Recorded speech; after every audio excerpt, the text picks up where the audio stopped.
Obre blocului.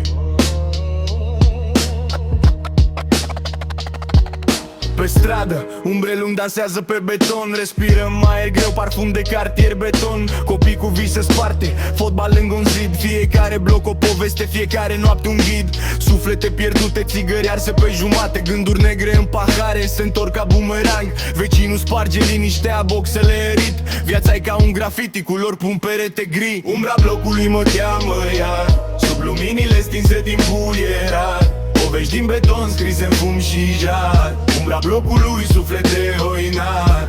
Umbra blocului mă cheamă iar, sub luminile stinse din buierar. Povești din beton scrise în fum și jar. Umbra blocului, suflet de hoinar.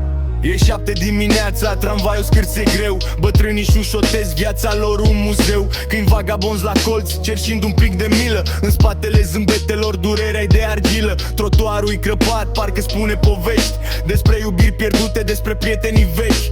Blocuri gri ca niște soldați pe rând. Fiecare fereastră-i un univers plângând. Sirene spar tăcerea, orașul parcă-i viu. Străzile respiră, un monstru în pustiu. Cartierul adorme, dar visele streze. În umbra blocului, speranțele-ți vegheze. Umbra blocului mă cheamă iar, sub luminile stinse din buierar.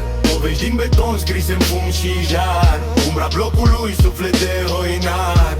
Umbra blocului mă cheamă iar, sub luminile stinse din buierar. Povești din beton scrise în fum și jar. Umbra blocului, suflet de hoinar.